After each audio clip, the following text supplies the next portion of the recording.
What if I told you that even the most boring riff you've ever played could be turned into something pretty incredible? Too often what happens is we throw away ideas just because they don't sound exciting right away. But what if the problem isn't the riff itself, but it's how we're hearing it? I've got a simple process that not only will save your ideas, but actually turn them into something that excites and inspires you. I've used this system to transform my own songwriting, artists I've worked with, and it's completely changed the way I create music forever. So in this video, I'm gonna show you my step-by-step process that rescues bad riffs and turns them into music that actually excites you, with no theory knowledge required. So let's dive in. All right, so first we gotta start with the genesis of the riff idea. And I am working on a pedal video for my buddy Dan for a night terror pedal that he just made. Knocking out another bird with two stones. I have this Ingle amp sim from Sawtooth that I've been curious about, so I'm checking that one out. So I decided to run the pedal into the amp to kind of see what would happen. So first, the tone without the overdrive on the amp sim was just like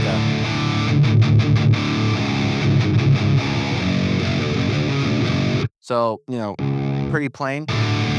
And I started off doing like a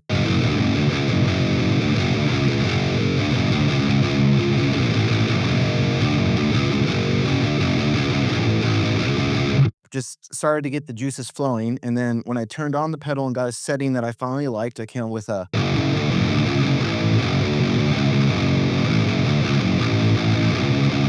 as a nice little, I guess to me it sounds like a motorcycle distortion with a lot of fat juices. Let me see if I can.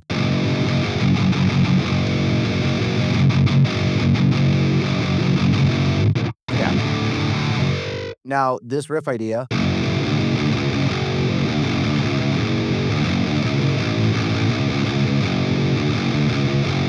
eventually turned into, I was playing with the 7 and 7 here, so it went from being a little boring to like a little bit more interesting. And before I knew it, I was doing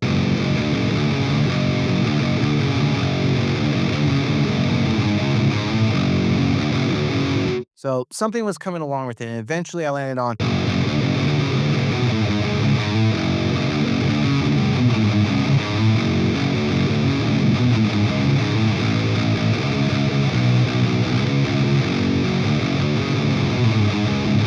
something like that. But I knew that wasn't how I wanted the riff to go, but it was good enough for now. So then I took the first part, this little motif,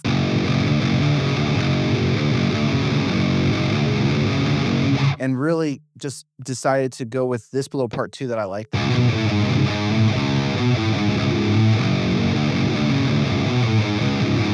And decided from that point, I was gonna go into Guitar Pro and start riffing out the riff that way and figure out exactly what I wanted it to be. So now let's jump into Guitar Pro. So now that I have that riff idea in Guitar Pro, all I do is go and map it out. And then I start messing with how I want the motifs to end. But in my head, I already kind of like, well, what would make this sound different and exciting, and how I do it for multiple bars. And this little riff right here, this 8/7 open, I've had that riff, just like something I play randomly all the time. And I was like, oh, this would be a cool place to put that thing there, because by itself, it wasn't that cool or anything, but in this riff, it can make a lot of sense. And I just went through and started writing endings to that little motif. And before you know it, I came up with this whole section.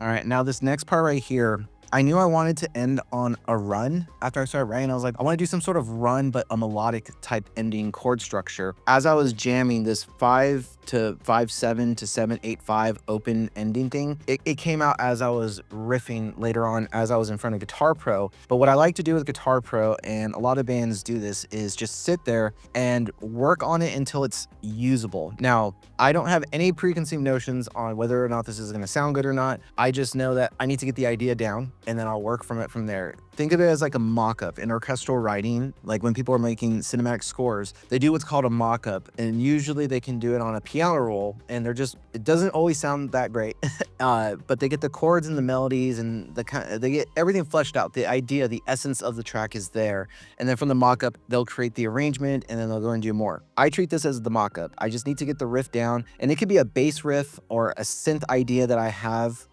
I'm a guitar player, so everything starts off on the guitar, and I bring it in here. And now if we go back to the start of this riff,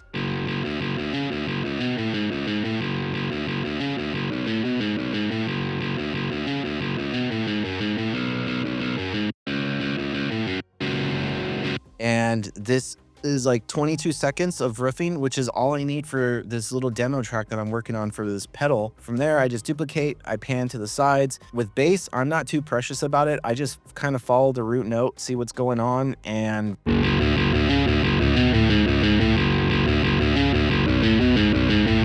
I keep it as simple as possible at this stage. And then from here is when I export the MIDI, and then I bring it into a DAW. In this case, I took it into Logic. So let's go check it out over there. All right, so in Logic, the first thing I want to look at before we look at anything else is I want to look at this guitar track. What I like to do is I don't waste my time recording guitars at first, because I look at this as I'm in still the pre-production stage. And when working on records in Los Angeles and learning from a mentor, Bo Rochelle, and just doing a lot of records, most bands tab out their songs and they also have drums included. And one day I was like, why don't guitar players also take in their guitar pros into their DAWs and find a sampler that works and can like adjust your riffs based on the song, just like you do with MIDI drums and MIDI bass. So I like to approach pre-production from what's the riff, let's get the riff down into the computer. And then from there, let's manipulate a little bit further, but after we kind of get the genesis of what's going to happen. So the riff is very boring still. And what I have been using lately from Auto Audio, this guitar emulation plugin that's been sampled really well. This riff was written on a 7-string in drop F. So if it was like in B standard, then the 7th string is the F sharp, basically. And this one, when I was trying out all the other guitar libraries, it just sounded more like what I was going for. So I went with this one, and it has a lot of cool articulations with it. And I think there's a version 2, but if you're writing heavy guitars and a lot of chugs, this one's really, really worth looking at. Reed did a really good job on it. So I plugged in the guitar.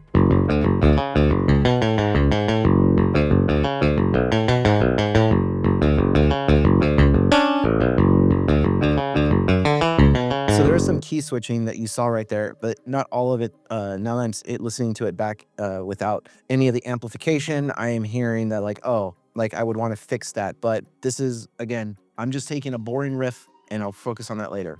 And from there, I'm using this plugin, this amp sim that I'm absolutely loving right now from Wavemind. It's called Distant, and it's just epically huge sounding. I have a video coming out where I'm going to talk more about this one, but yeah, it's great. And I knew I wanted the really angry distortion that this one gave me. This riff sounds pissed off. So I was like, I want a pissed off guitar tone. So now if we go back and we bring in the amps in,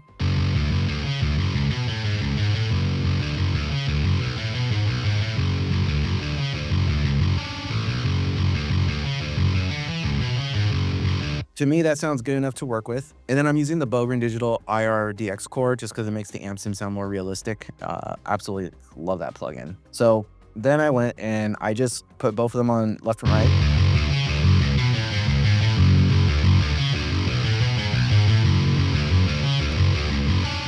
So now I have a left and a right. So now that I had this idea, I was like, cool, I need bass. So I kept it, again, really simple. I went with good old reliable Euro bass. And the reason I went with Euro bass is whenever I'm quickly writing a song, I like to think of things in ranges. So if I'm using a 7-string and it sounds heavy, but I know I'm going to incorporate other elements, I kind of want a low extended bass sound. And I know the range of Euro bass gets really deep in there. Usually, sometimes I like punk bass, really anything for Submission Audio or even Oldham Audio. Those bass libraries are pretty awesome. But for this track, I knew right away I wanted like a really low, growly type bass sound, and Euro bass was going to give me just that and the extended low end that I wanted. And then I Again, another plugin that I recently got because of they gave it away for free during Black Friday. I just wanted something different, so I put this on, found the Heavy Monkey preset. I think I adjusted like the tone stack stuff, and I just moved on and called it a day. So let me play that now. Let me bring it up in the mix.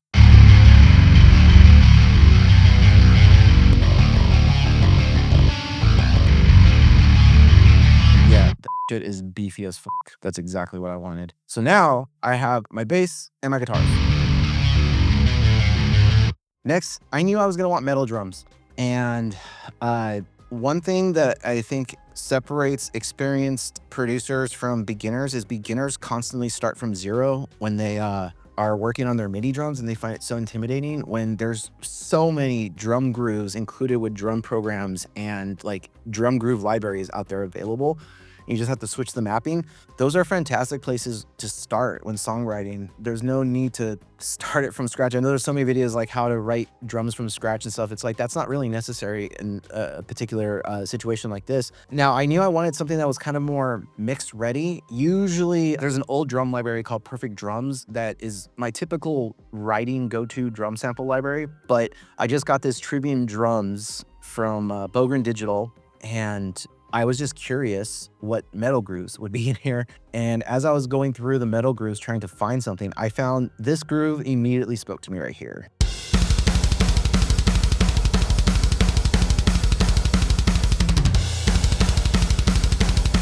Yeah, I thought that was super sick. And then what is it? Technical Groove 3, this one.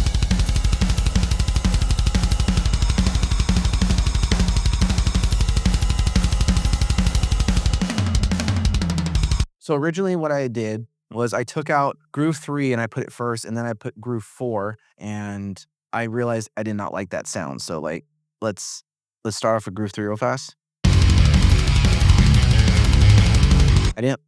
It didn't sound intense enough. So then I moved groove 4 to the front.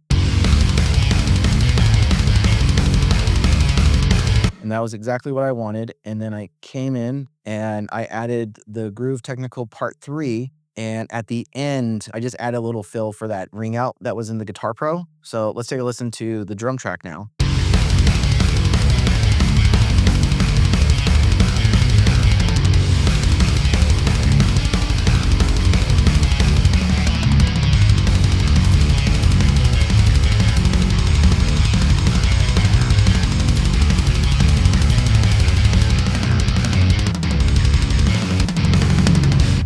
I wrote those fills at the end. I wanted something simple, and I got the idea down. I spent literally maybe 5 minutes looking for those drum grooves. They sounded fine. I plugged it in, and it sunk to the tempo of the track, and I was good. One thing I thought was pretty cool, I'm pretty sure other Contact drum libraries have this feature. I don't think I've seen it before, but I could be 100% mistaken. But this groove, you can do it halftime or double time. So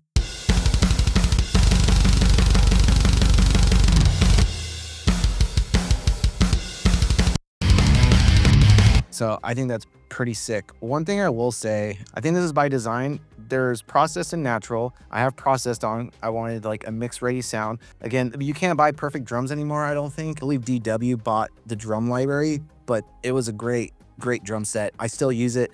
I have the TCI triggers for it. I bought it a long time ago, and it's one of those drum libraries I'm glad I bought.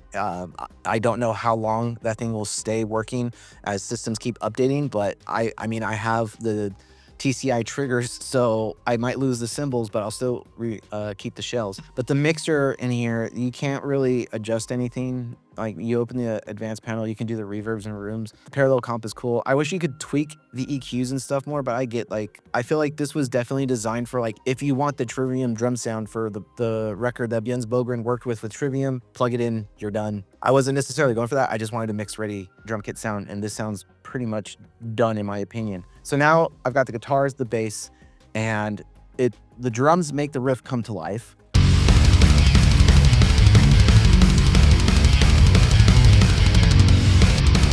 In every band I've ever been in, I've always written strings in Guitar Pro and orchestration. I've always dabbled in it, and it's just one of those things I've been cursed with, because one of the first like CD I ever bought that was rock or metal was Metallica's S&M, and that just ruined rock music for me. I've always been a sucker for orchestration, strings, or anything, and any song that I've ever written for any band I've ever been in always has that stuff. And any band I ever work with, I always throw it in there. So for better or for worse, that type of sound is embedded within how I hear productions. So I don't necessarily always think, oh, this guitar riff is super boring. I think like, I just need to get it down. So now we can get to the fun stuff. Now, the first thing I did was use a series of plugins that I am not 100% sure people know exist. So once you have like a riff, what's really hard is putting chords to a riff a lot of the time. And the way I like to think of a riff is it's a lower register melody or vocal line. Now, the easiest plugins I've found so far, they're called the Captain Suite plugins from Mixed in Key, which makes a plugin called Mixed in Key Live, which finds the track and the tempo and the key of the song. All right, so when I open up Captain Chords, you're gonna see the melody, and then you'll see the chords that I went through and found for each part of the riff. And when I play it back,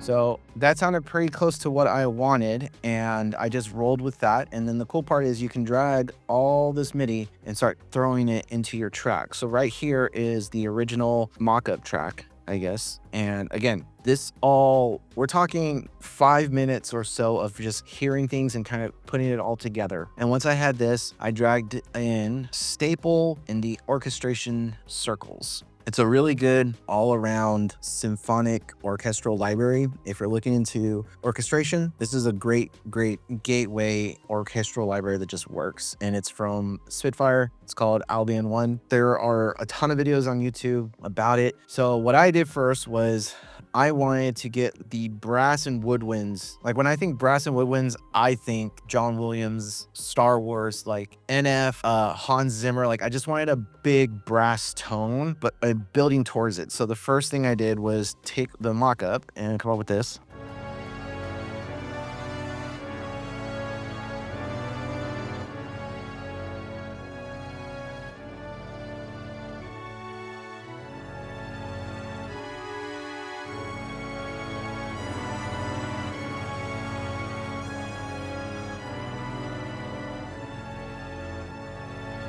And right there, I mean, it sounds pretty cool. So I was like, okay, that's gonna be the brass and the woodwinds. And then I left that alone, came down here, duplicated the track, and this time I went for more of the ensemble sound. So let me bypass this and bring in this.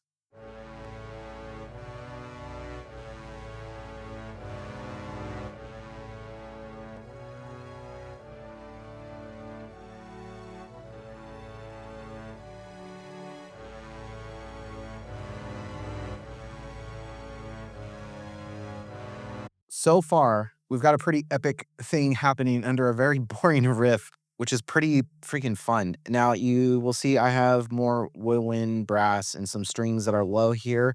Then I have some string longs here. I really want to elongate that feeling of like almost like a pad with the orchestra. So let's bring them both in together now.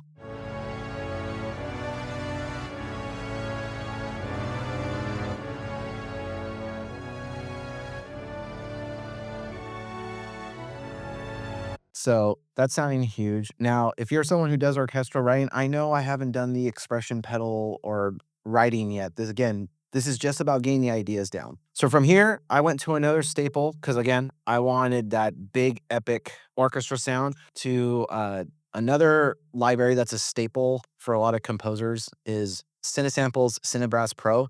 This thing, there are 2 articulations in this library. One is like the 12 horn, and then this one, the monster low brass, and this one.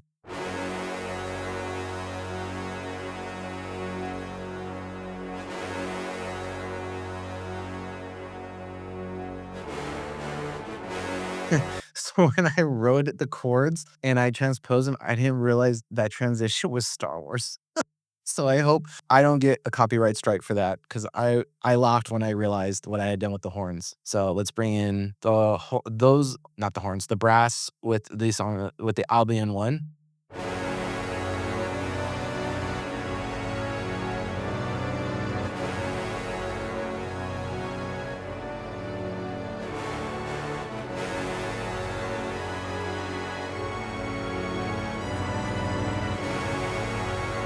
Cool. So then next, let's see. Oh yeah. Then I needed like a cool little synth melody type thing, but then what I realized is like I didn't want that. I wanted like a cello.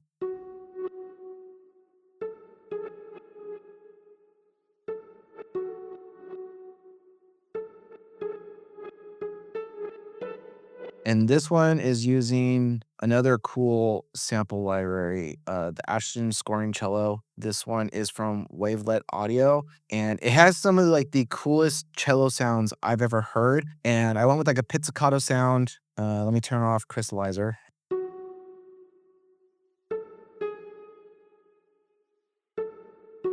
And then with crystallizer from Sound Toys, it's giving me like a nice atmospheric thing. And this was just me finding notes that worked in the key. Once that was done, this other one from Audio Ollie, it's like a ukulele sound. I took that and I just gave it a little bit so it had some bite.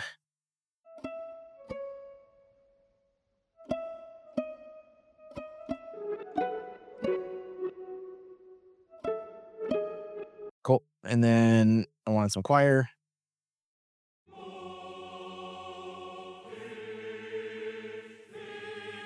I like Halo.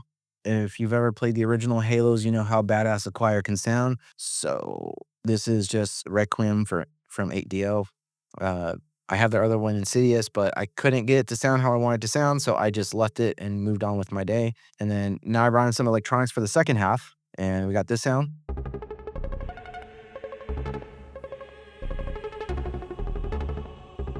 And this one, I don't remember how I came up with the melody. I think I just took the chords and then I started chopping them up, and it sounded cool, so I left it.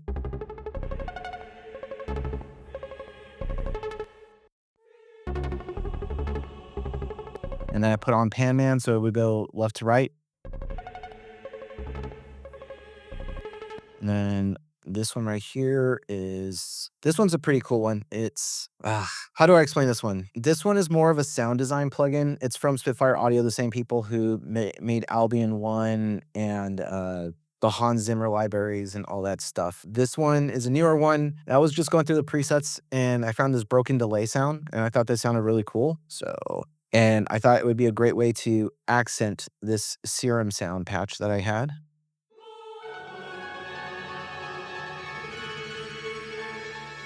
But I did filter out enough to get rid of, like, the sound that was happening in the guitar.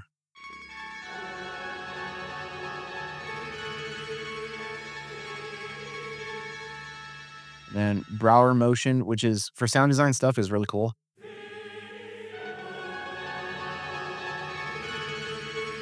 And let's play these together.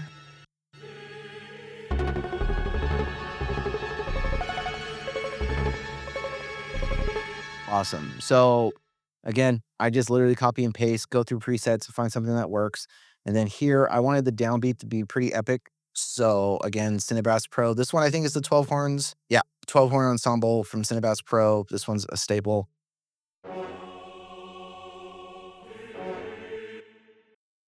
I didn't realize the choir was still going.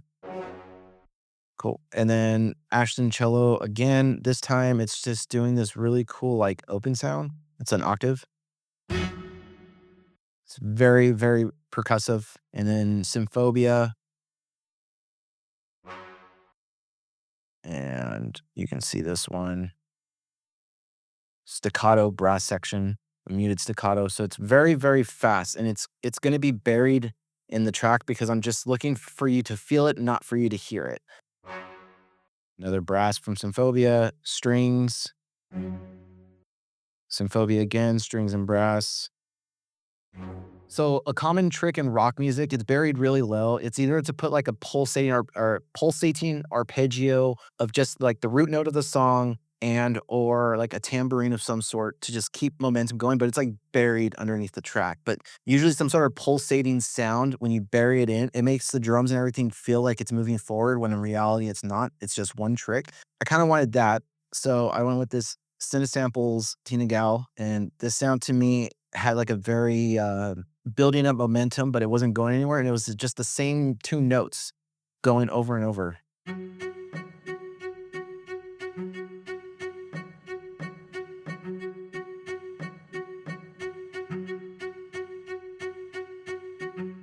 Sounds really boring by itself, but in the track, it adds to, like, a pulsating feeling, and then with Symphobia, I'm doing the same exact thing. Bring these up.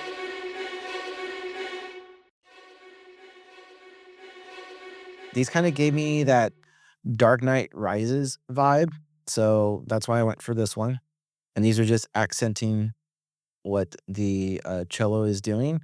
And then over here, I've got, Heaviosity's Aeon Melodic. Again, I just copied and pasted and just found a patch that sounded cool. I liked how this one sounded.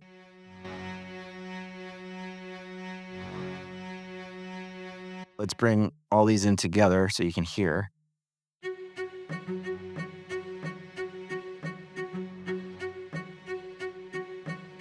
Yeah, sounds pretty boring right now, but in the track, it sounds pretty cool. And then this one is a very, if you ever watch a horror movie and you hear like certain strings and you're like, oh, that sounds like a really creepy string sound or something. This library has a lot of those sounds. And one thing I like about it, it also, I'm a huge Batman fan, and The Dark Knight Rises is one of my favorite soundtracks of all time. And there's like those tension violin sounds and stuff in that Hans Zimmer soundtrack, and like those really weird, like coming in and out of tune violins. This library has some of those sounds too, which is pretty cool. And this is doing the same thing as the others. Kind of has like a Jaws thing happening, so you just feel tension when it's added in with all these.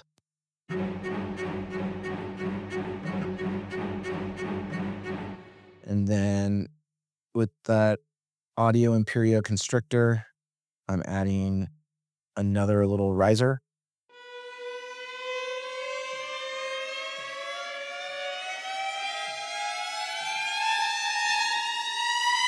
Tell me that doesn't sound like the Dark Knight Rises violins. Tell me that doesn't sound like it.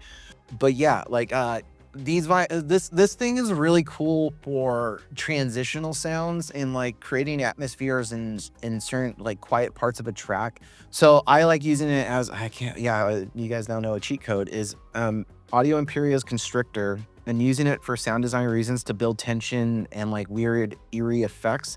So here it's building tension towards when the riff comes back in again. And yep, we can bring that down. I did something with this one, but I forgot what it was. So I moved on with my day. All right. So this one again from Audio Ollie. This is the LA percussion. Um, no, this is just a hard hit. And that's to accent the riff. This one is from Audio Ollie again, and it's a Godzilla stomp. Just sounded like a really nice sub-low thing to introduce at this part of the song.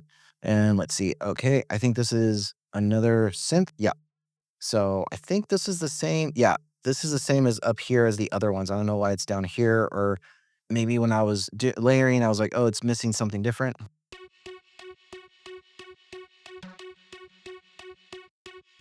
I wanted it to have something else over here that was electronic to blend in more with the electronic and the hybrid instruments, so it sounded cool.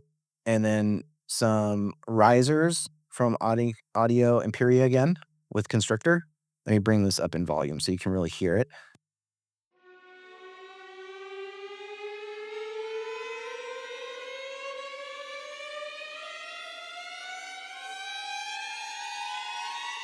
Tell me that doesn't sound like the Dark Knight Rises stuff. It's great.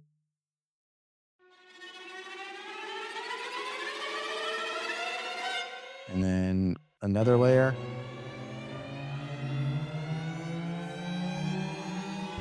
Now, after the riff comes in for the next 8 bars, that's when I introduced these, well, it's a string ensemble. It's cello, bass, violin, and viola, all risers going, and that's creating this tension as the riff's playing, so you kind of feel like even though the riff has started and the drums and everything are fast, and then the second part of the riff comes in, this is helping build up more tension to make everything sound even cooler than it was.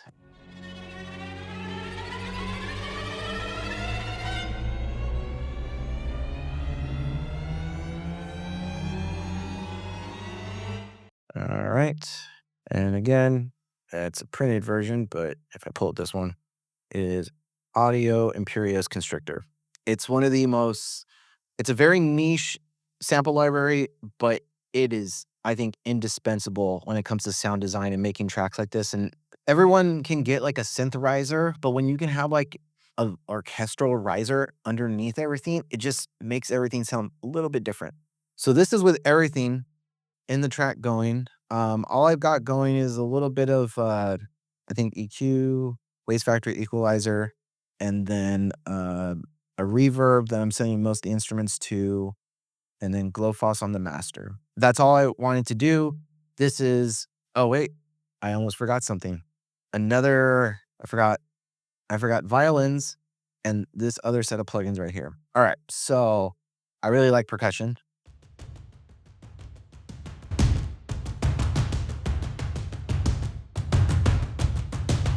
So a really cool plugin or sample library. This one is I can't believe I'm giving this one out. Well, you guys were lucky. This one is called Strike Force. There's a Strike Force 1, Strike Force 2. They are a percussive instrument library. If you ever want like cinematic trailer music or like those Man of Steel, Junkie XL, very heavy percussive drum sounds, even like the Hans Zimmer stuff, these two libraries can get you pretty far with that stuff, along with the Audio Ollie LA Modern Percussion. That's the one that I have too. I know a lot of pro composers and stuff use those. I've done a lot of research on trying to find what those guys use. And this one is like a Galaxy ensemble, and I'm just doubling up. I adjusted like the attack, decay, sustain, and release. And the way I pitched everything to fit with the regular drums, but with percussion, like in a track like this, it's better to keep things more felt than heard so it doesn't muddy things up. So they're really low. And then let's see, for violins, so this, I wanted something that built tension. Now, my bass library, again, Albion 1, and I went for the strings patch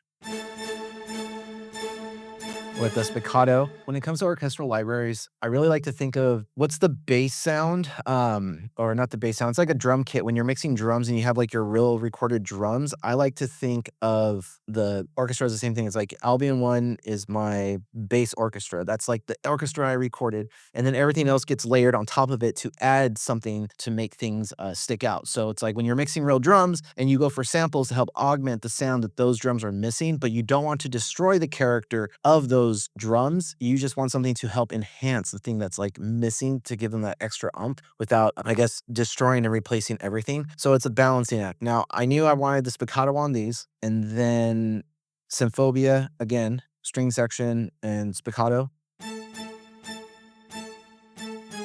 These ones have a little bit more a bite to them. Listen to the Albion 1. I feel like the Albion 1 just have like a richer tone to them, and it's a lot less bitey. So the Symphobia comes in.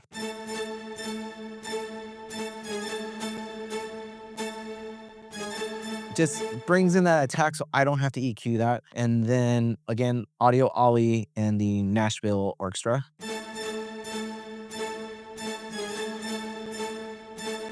Now I'm doing spiccato on ensemble A and ensemble B, so it sounds like a bigger ensemble. From what I understand on that library, they basically recorded 2 passes of the same orchestra, so it sounds like it's 2, but it's 1 or something like that. But it has like a grittier sound to it. So I feel with all those going into this violin sub, and I'm just adding some Saturn, some top end, and then using equalizer along with some compression. to ring things in. And yeah, I layer all these things and then I get a track that sounds like this.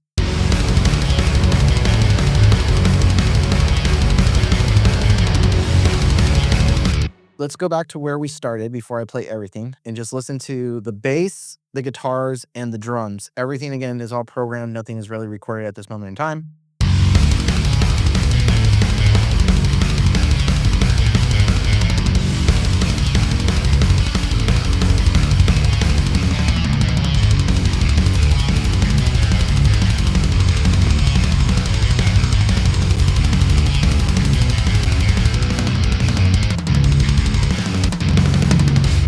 All right. And now let's bring in all the layers of everything and go from there.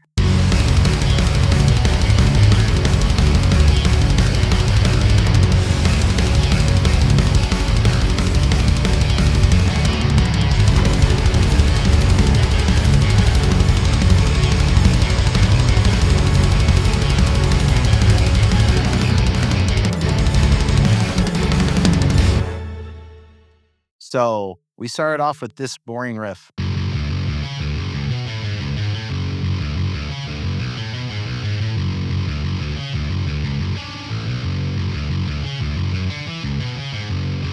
And with layering, adding some more emphasis on the chords, using the Captain plugins to find chords for the riff that would work in context of everything and play nicely, and then orchestrating the strings, adding in layers, and just, you know, playing with layers and different things. Now, I am using, in this case, orchestral stuff. This could be a plugin like Vital for you. You take the main guitar melody and you shift it up a couple octaves. You find a bass, you shift down the same thing low a couple octaves. You find the bass, maybe you make the bass eighth notes or quarter notes. You find a preset that kind of has like a pulsing sound, but it's all taking the riff and the ideas of a couple of simple notes of the chord, and you just start building things out from what you had. And all of a sudden, something that could be boring like this can all of a sudden lead into like, oh, maybe that guitar riff is more of a arpeggiated synth sound, and then you come up with chords or a different riff that can go over it that were better than what you had before. So not putting too much emphasis on the riff itself that's in front of you. And if you like this video and all the quick ways of getting things done, then you're gonna love this video right here,